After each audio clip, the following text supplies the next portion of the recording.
আসলে বেশি কথা কইতাছি, ভিত্তি ভিত্তি করলাম বই পাইতাছি। কইলাটা করতাছি দুক দুক কুম্বালা জানা হামাই যাগো ফুটকি দেখতা যুগ। আসসালামু আলাইকুম। কি কই আপনারা আয়া পড়েন, খবর কইতাছি ভালো করে ছায়া দেখেন। ঈদের 2 দিন পর জমবে মেলা, অতদিন খবর কইতাম পারছি না, আছেন একটু ঝামেলা। প্রথমে শিরোনাম।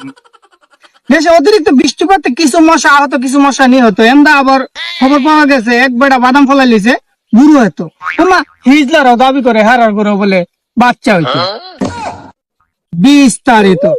আগামী 1 সপ্তাহ টানা বৃষ্টির কারণে বাড়িঘরে পানি রই রই ঠই ঠই অবস্থা। তাই কিছু মানুষ বাড়িঘর ছেড়ে হাওরে ঠাঁই নিয়েছে। তারা আরো দাবি জানিয়েছে বাড়িঘর থেকে পানি না নামলে তারা হাওরের দখল ছাড়বে না।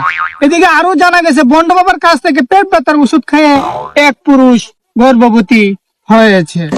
আরো জানা যায় মাছের সাথে সাগরের ধাক্কা খেয়ে সাগরের অনেকটাই নিহত হয়েছে, কিন্তু মাছের কোনো ক্ষয়ক্ষতি হয় না। এখন আন্তর্জাতিক খবর। দুবাই মোহাম্মদপুর গ্রামের মরুভূমিতে সান্ডা চলাচল করতে গিয়ে জাহাজের সাথে ধাক্কা, সান্ডার কোমরে হয়ে গেছে বেক্কা। দুবাই কফিলের মেয়ে সান্ডার চিকিৎসার জন্য পুলিশ কাস্টডিতে 3 দিনের রিমান্ডে পাঠানো হয়েছে।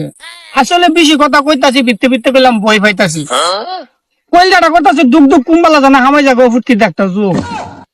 খবর শেষ করছি। বিনোদনের 7 মাথা আপনাদের ভালোবাসা হৃদয়তে রাখবো গাতা। লাইক শেয়ার কমেন্ট করবেন, আরো ভালো ভালো খবর পাবেন।